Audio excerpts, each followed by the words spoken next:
Hello and welcome to this Beaver video on how to help your vet triage your case. So when you're discussing your case on the phone with your vet, we need to know what the problem is and when we think it happened, or at least when was your horse last seen normal. It'd be important for us to know if anything's changed recently in the horse's management or diet, exercise, if it has any relevant issues in the past, or even any current medication that it may be on and current problems it's having treatment for. It's important we know whether the vaccinations are up to date, particularly if there's a wound or if the horse might need to go into the hospital, so try and have your passport handy. The vet may ask you to take some photographs of the problem. Taking a photograph at a distance will help show up where on the horse's body the issue is, and then taking further photographs close up to show detail, making sure that these are in focus and well lit. You may be asked to take videos of your horse. If it's due to a lameness, try and get a view of the horse standing square or still, and then have the horse walked away in a straight line and walk back, and then trotted away in a straight line and trotted back. This video here demonstrates how to do that in trot, having the horse turned nice and tightly round at the end, and then trotting back towards the camera with a fairly loose rein or lead rope so that you can see the horse's head moving. And then as you see the horse coming past, the camera zoomed out just to show the horse from side on as it goes past the person filming. You may be asked to carry out other manoeuvres such as circling tightly in both directions or reversing the horse for several steps. Discuss this with your vet and be prepared to take several videos if necessary. Videos can be useful for other cases too, such as wounds and swellings, where you can take videos of the wound or swelling close up and far away and show any bleeding or discharging fluid and perhaps how much blood loss there's been.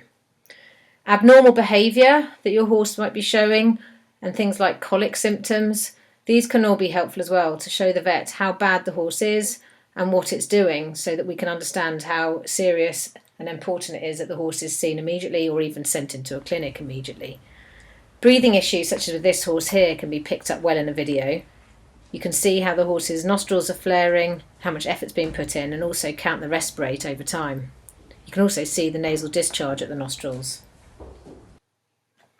Video calling is another great way of discussing your case with your vet.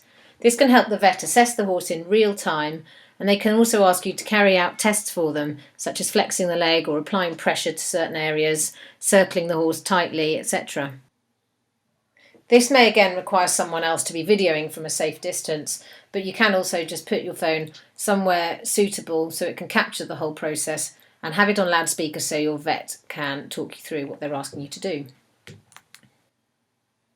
Beaver has produced some videos of other things you can do, which include TPR, which stands for temperature, pulse and respiration rate, which are basic first aid assessments that you can carry out yourself at home, and also checking the colour of the gums and the capillary refill time. These are particularly helpful where a horse is off colour and sick, for instance with colics. If a visit is not required, you may be prescribed some medications to pick up or have delivered to a safe address, usually recorded or signed for. You might be asked to monitor the horse and update your vet at set intervals, perhaps with further photographs or videos, so try and make sure these are done consistently so that the vet can easily compare them between them. If anything changes, make sure you contact your vet immediately to update them, because it may be that a different course of action is required. If a visit is required, have a conversation with your vet about the COVID-19 situation. Are you or someone you live with self-isolating? Have you shown any symptoms that the vet should know about? And is it safe for the vet to come to the premises where you are, considering the current situation? Can you maintain physical distancing from the vet of 2 metres or more? Is your horse difficult to handle or inject? Because this may make physical distancing difficult. And also, are there hand washing facilities on site? Or have some sort of alcohol gel provisions for yourself before and after the vet has visited. Hospitalisation may be required, either because the treatment for your horse can only be delivered at the hospital or it needs close monitoring. Treatment options that we would normally perform at a yard premises are especially limited during this time, largely because we have to keep the person-to-person contact down and we need to avoid any unnecessary driving. There are also fewer vets available at most practices at the moment.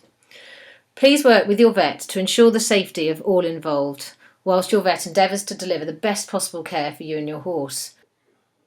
Communication and understanding are key. Thank you for listening and keep safe.